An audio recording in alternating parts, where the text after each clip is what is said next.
We're joined now by the Republican governor of New Hampshire, Chris Sununu. And it's good to have you here. Thanks. In person. Great to be here.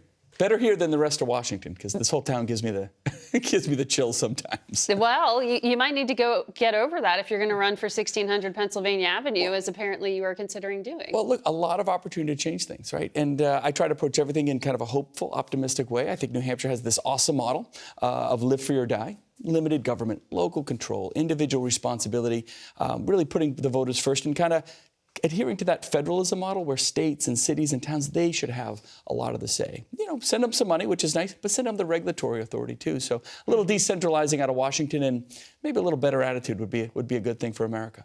So the last time we talked to you was back in November. And at that time, you said you expect 8 to maybe a dozen other Republicans to run for president in addition to Donald Trump. You said he doesn't keep anyone out of it. That's right. Obviously, he's not keeping you from considering it.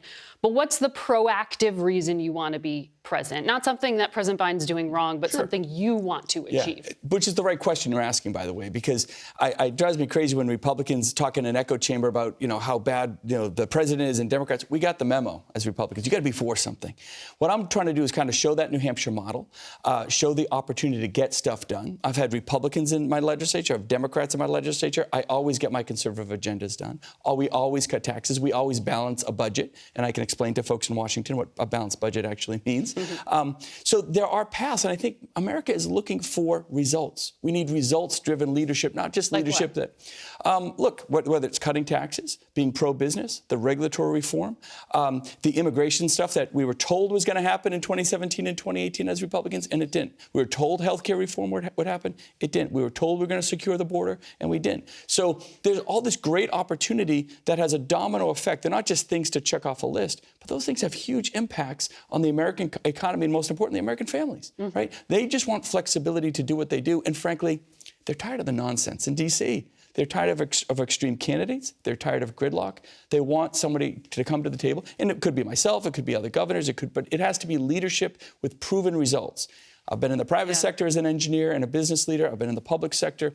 You got to be able to deliver. And you got to hopefully be inspirational and hopeful as opposed to all this negativity you see. But you still have to get the Congress to work with you to do that very long laundry list of things you just read off to us.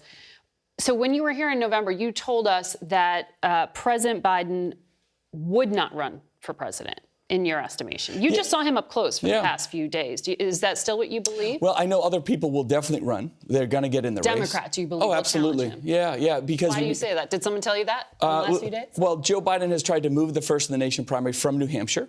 Right? But we're going first, whether the president likes it or not. And so that's going to be a huge opportunity for anybody who wants to step up and challenge him. And if you look at the polls across the country, the average Democrat says, yeah, thanks for your service on one term, but let's keep it to one term, President Biden. And I just don't believe the Democrat left-wing elite is going to sit on the sidelines knowing you could come to New Hampshire, get all the earned media, all the attention, without a whole lot of money, all that political momentum. He's opened up his political flank, so to say, to give someone else a huge opportunity to charge right through and take that nomination from him. Well, we'll see if your projection plays out.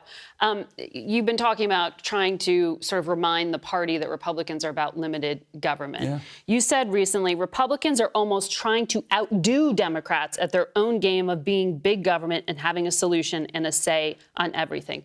Who are you thinking of when you say that? There's a lot. I think there's a lot of leadership out there that forgets at heart, I'm a principled free market conservative. Let the markets decide. So there's no individual per se, but there's a lot of leadership that says, you know what? When we're not getting that result out of a private business or a locality, we'll just impose from the top down our conservative will. You're not talking about the Florida governor and Disney, for example. That's a bad example. Yeah, that's an example. One of the many examples. Ron DeSantis may be running for president as well. Yeah. Look, Ron's a very good governor. He is. But I'm just trying to remind folks what we are at our core. And if we're trying to beat the Democrats at being big government authoritarians, remember what's going to happen. Eventually, they'll have power in a state or in a position, and then they'll start penalizing conservative businesses and conservative nonprofits and conservative ideas.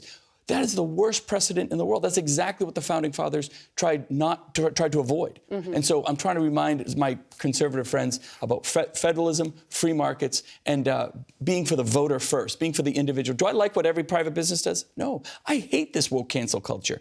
But it's a cultural... What does that mean to you then? Woke cancel culture? Yeah. Oh, look, it is... Because you're not a culture warrior, really. No, but it's there. What does that mean on your platform? It's the divisiveness we see not just in our schools, but in our communities, where it is me versus you, whereas if you are not adhering to my ideals, then I'm going to cancel you out. It is us versus them. It's this binary where everything's a war.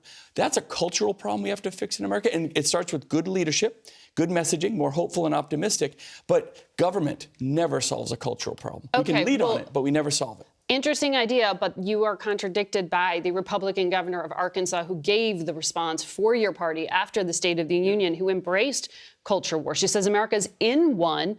Yes, we are. She says it's being waged by the left wing, a woke mob that can't even tell you what a woman is. That's absolutely right. And are you going to engage on things like this, like Sanders and DeSantis has, in terms of issues on gender and issues of race?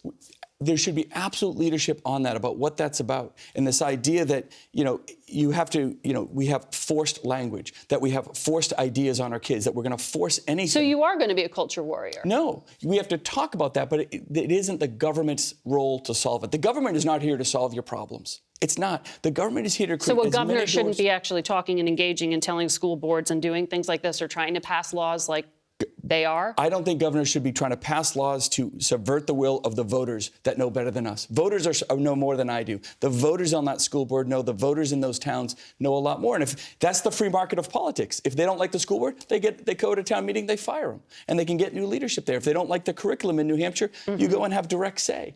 The New Hampshire model is fantastic in that. Glenn Youngkin talks about parents matter, and that's awesome. I love Glenn. He's a great governor. And I championed him. I said, thank God someone else is talking about what New Hampshire has been doing for 200 years. Parents have all the control. So you still have to do this to get the Republican base to support you, in other words. You call yourself a pro-choice Republican. You still have to win in a Republican primary. Is there room for someone who calls himself a pro-choice Republican? Oh, yeah. Look, that issue is going to change 3 different ways now that Dobbs has happened, right? States can decide what they want to do, right? So I think the definition of pro-life and pro-choice and pro-abortion are going to be very different, because if you're a pro-life Republican, that's fine. As a governor, you can do that. You can ban it in your state, and you can stand behind those ideals. And maybe that's exactly what your state wants. No problem. I'm a pro-choice Republican in a very pro-choice state. But at the end of the day, you're going to have the pro-life over here, pro-abortion over here, and then the rest of us are, well, we have a 24-week ban, and you have a 22-week and an 18-week ban. So the rest of us are kind of in this spectrum of debating about weeks. So that the whole conversation is going to change. The conversation needs to be about federalism, local control, believing in the individual, and not having an overbearing government. And that's what conservatives are all about. We're just trying to remind them and bring that next generation of Republican in, bring those independents back to the team. They want to be invited back to the team. They don't see the leadership right now that kind of has that right message that they want to cling to. We're just trying to bring that forward. We want to talk about some of these issues in depth with you in a moment, so stay with us, Governor.